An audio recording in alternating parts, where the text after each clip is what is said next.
The goal we have here is to send WhatsApp message to any phone number in the world without using the phone or internet. And you will understand the reason for me doing it if you ever had a boyfriend or girlfriend, because it's an unofficial rule to send "Good morning, honey, have a sweet dream, I love you, I miss you, I can't take shower without you," all these messages every single day. And if you have a very romantic relationship, you will know the pain of missing a good morning message one single day. So without a further ado, let's get started.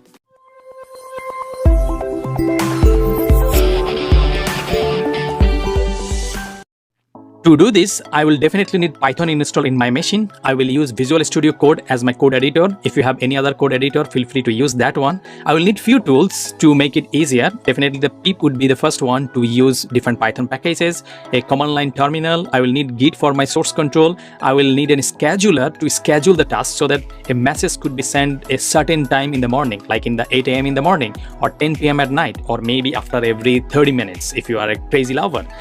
Eventually, I will use Heroku to host the service so that I don't need to touch computer or mobile to send those messages. Heroku can do it automatically for free. And the last and most important part is you need a boyfriend or girlfriend to send the message, because if you don't have one, to whom you will send the message. But don't worry, if you don't have any girlfriend or boyfriend, I know that Ariana Grande is single right now, so you can take a chance there. Let's start with the projects. The first thing I have is in my projects folder, which is currently empty. And I also have my terminal, which is pointing to the same folder, and I will create a brand new folder for this. So I will make it as like a love automation, because we want to make love more automatic here, I guess. So, and I will cd to this love automation. I will open this in our code editor. I would be using Visual Studio Code. From now on, I would be using the Visual Studio built-in terminal for most of the command from here. The very first thing I will do is to create a Python file, and to do that, I will type name it as like a honeylove.py, and we will open this honeylove.py. So we'll have this here, and just to be in the safe side, we will write a simple Python command to like love you baby or whatever you want to write, and then we want to make sure this is running properly. So we'll run this Visual Studio extension, and we will have this output as like a love you baby. That means our Python thing is working. The very first thing you will need is to find out this awesome framework that will make your life much easier to automate sending messages. And Twilio has this. So you have to create a account in the Twilio website. I already created one, and then you need to verify their email address and all this stuff. So I already did that. And after you log in to this account, you will be taken to their dashboard. Once you log in, you will see in their dashboard, and if you have any other projects, you will see here. But our intention is to look into this guy. It's called Programmable SMS. So I clicked on this, and then you will see like a few options for automate. Our goal is to look into the WhatsApp. So I will click on the WhatsApp thing. Now you have to do two things. Take the phone of the person to whom you want to send the message, and then in their WhatsApp, you need to send a specific message like this one to this phone number, which is the same phone number 415-523-8826, and just type whatever is written here. So I am typing is Joanne Valley Live. So, and then if you send it, there will be getting a recognized message here that Twilio sandbox you are already set. That means like you can send any message to this phone number. Now it becomes like a super easy for you to do the rest part of things. You already have the connections. All you have to do is to go to the next level to send one-time message. And to do this, you will start with like some appointment reminder, and they will give you the code. On the left hand side, you will see two things. The first one is the receiver phone number, that is like 2 number it would be going. Right now I put like a fake number so that you don't see my special person's phone number, and this is the default Twilio sandbox phone number, and this is your message. So if I just like, okay, love you sweetheart or whatever you want to do, and then if you want to test it, you can just click on this make request. So I will change this number to the right one and then send this request to that number. After clicking on this make request, you'd be able to see like a love you sweetheart message to this number goes immediately, and if you click it multiple times, every time it will send there. So you're done with the step 1. You are able to send a message from this dashboard to a specific phone number. Now your goal is to run it locally on your machine. And to do this, make sure you click on this one, the call, because you don't want call. Who uses call anyway? Go to Python. So it will be switched to the Python language, and make sure you click on this mark. If you do this, it will show your auth token here, and then you copy the code from here. So I'll be doing it offline so that you don't see my auth token, just for the security purpose.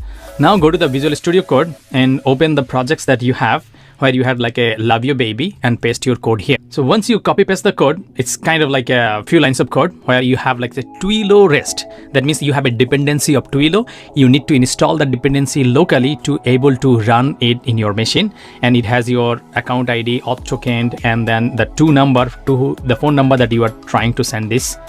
And what I will do, I will need to install the Twilio. So it's very simple. You can go to this command line. I will open this command line and then pip install Twilio. And if you need to put like a sudo in front of it, feel free to put sudo. If you're Windows, you don't need that, but I'll be use this sudo in front of it, and it will install the Twilio in your machine. And once this Twilio thing is done, which is took like a 7 second, and you would be able to run this from your own machine. To prove it is going there, I will make it like a good night, sweetheart. And I will make it even more romantic by dropping some emojis, because these days your emotion doesn't get expressed without emojis. Now I will change this number to the number that I want to send, and then hit the play button. So I already have this number set.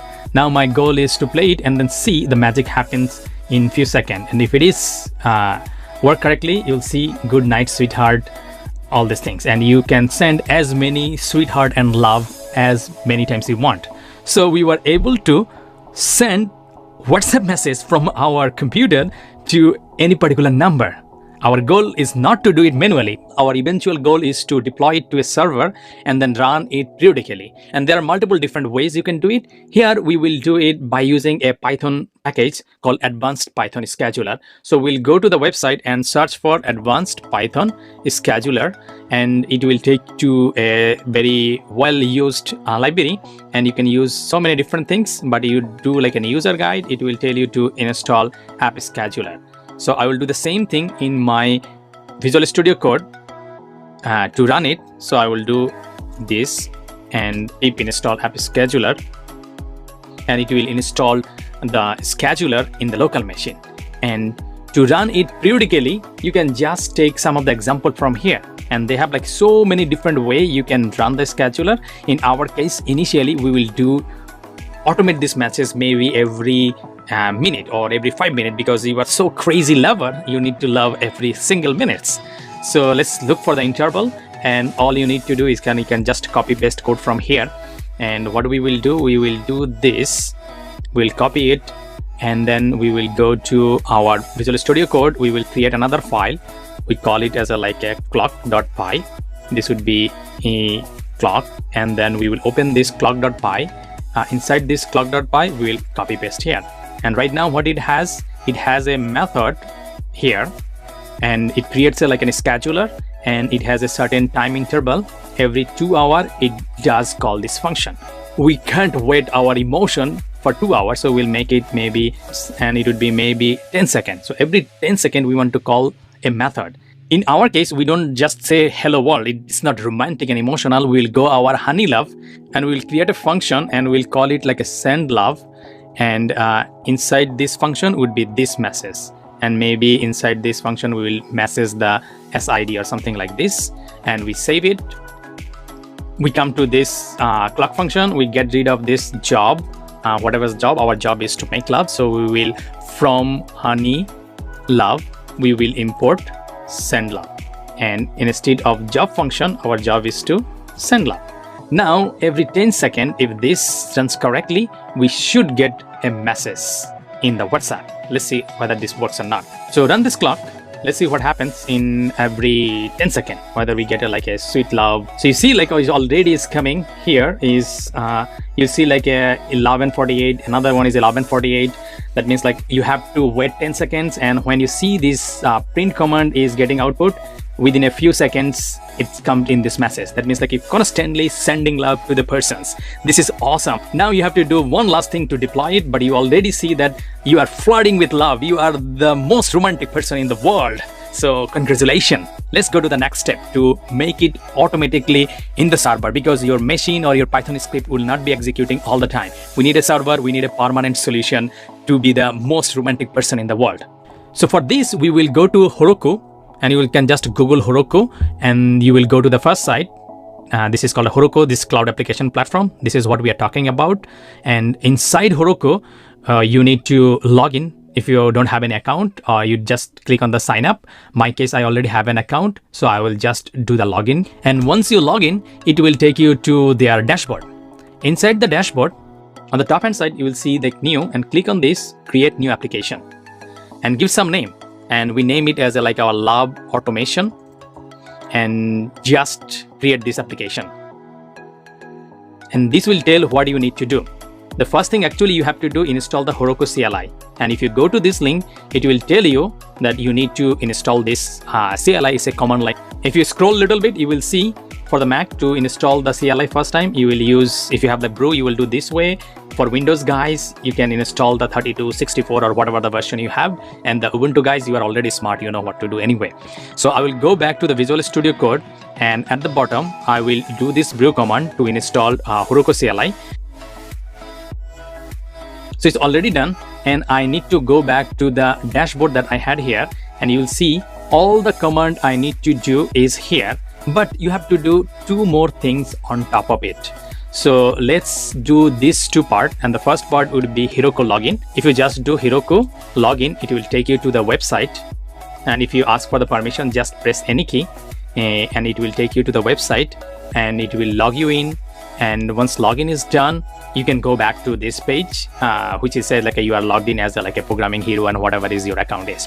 So this is the first part done. Now for the server side, we need to do two things. First thing we need to do is to create list of dependencies. In our case, we actually have two dependencies. We are using Twilio here, and then we are using App Scheduler. So we'll create a file, it's called requirements.txt. This is a kind of a standard way. You can do touch requirements.txt and then open the requirements.txt file. In our case, we are using Twilio, and whatever the latest version you are using, just use that version here. You can check their current version when you are installing it, you save it.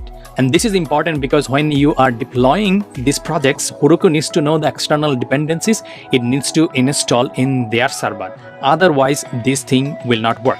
One last thing we will need is the proc file. Proc file is a file that will tell that, hey, Heroku, run this project by using this clock. And all we need to do is to create a file, and be careful when you're creating this proc file, P, the first letter has to be uppercase. So proc file, something like this, enter, and then you open this proc file. There is no extension, there's no txt or py or anything after the proc file, it's just the name. And you need to type a special command clock. This is telling Heroku that, hey, this would be a clock, and then the clock would be python clock.py. Now, if you look into the folder, we already created Honeylove. That's automatically send the WhatsApp message. We created the clock.py. That's schedule the message a certain interval of time, and then the requirements is the dependency you have. And finally, you are telling Heroku, hey, run this project by using whatever the rules written in this clock.py. We are all done here. Now we are just one step away to deploying to this server and make it automatic.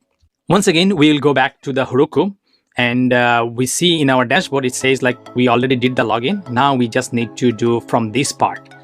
We don't need to create a project. We already created the projects. So we will come to this, and first thing we will do git init. So we initialize a git projects for our source control purpose, and then we'll go back to the website. We need to set the remote. So we need to copy this and set it in our machine. This is the destination where the code would be going. Don't worry much about it.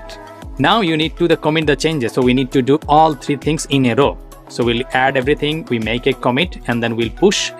So we'll go back to the Visual Studio and git add everything that we have in the project.